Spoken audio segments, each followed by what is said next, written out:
Hi, my name is Michelle Wright, and I am part of the COVID-19 Task Force here at North River. And you may have heard of the COVID-19 Task Force, but you're wondering, who exactly are they? It's not just me. There's a group of professionals, medical professionals, ministry professionals, mental health professionals, communications professionals, and others who are legal professionals. Let me not forget them, who are all gathering together to try to figure out what is best for our congregation. And so we meet on a regular basis to kind of come up with different recommendations for the church community.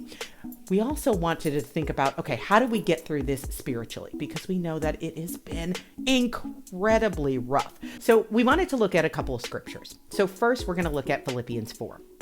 And now, dear brothers and sisters, one final thing. Fix your thoughts on whatever's true and honorable and right and pure and lovely and admirable. Think about things that are excellent and worthy of praise. And let's take a look at Romans 5, where Paul writes, "We can rejoice too when we run into problems and trials, for we know that they help us develop endurance, and endurance develops strength of character, and character strengthens our confident hope of salvation, and this hope will not lead to disappointment." And so we're looking for that hope that leads not to disappointment, but to an end to this pandemic. And what we do know for sure is that God is in control, and He is going to take us there. Now, we wanted to talk a little bit about the vaccine, because we've got vaccines that are coming in, and those are going to be game changers, as people are saying. Currently, the state of Georgia is getting about 156,000 vaccines per week. We're currently in the 1A plus grouping. So that means if you're a healthcare worker, if you work in a nursing home, or if you're a resident of a nursing home, or you're a first responder, or you're 65 or older, you're now eligible for those vaccines. There's about 2 million people in Georgia who are in that grouping. Now, a lot of people are wondering about immunity. And so Dr. Kevin has given me a very specific thing to read. Researchers have discovered that the UK mutated strain of COVID-19 does not seem to be affected by monoclonal antibodies. So I'm not a doctor. So I was like, what does that mean? And here's what it means. It means that if you've had COVID that you caught here in the US, but you contracted this new strain, you would not have immunity against that UK strain, and you could get very sick.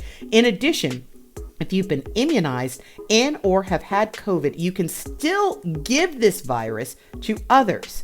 You would be what we would term an asymptomatic carrier. So it goes back to reinforcing that even though you've had the vaccine or you've had COVID in the past, we still need you to wear your mask and socially distance, preferably both. And so when you return back to church, we are going to still ask you, if you've had your vaccine or if you've already had COVID in the past, to continue to mask up and stay socially distant.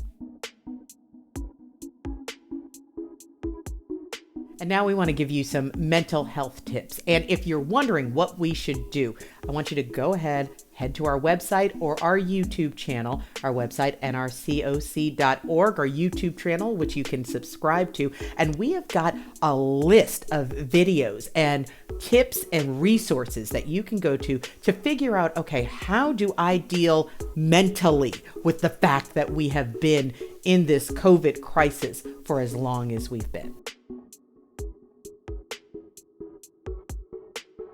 All right, so here's the million-dollar question. You're wondering, when are things going to get back to normal? Now, normal, we know, is a relative term, but we're inching our way up there. So you may have noticed here at North River right now, we are starting to let more people back into the auditorium, and we're slowly going to be building up those numbers as long as the case numbers continue to dwindle. In order for things to return to normal as we know them, i.e. pre-COVID times, it's going to take everyone in America to get herd immunity. So what's herd immunity?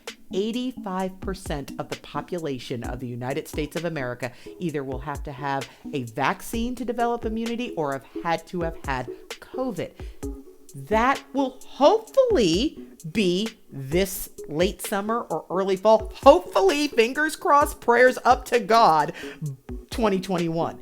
if everybody does their part, if everyone is masked up and is socially distant and we develop this immunity, we can start returning to that.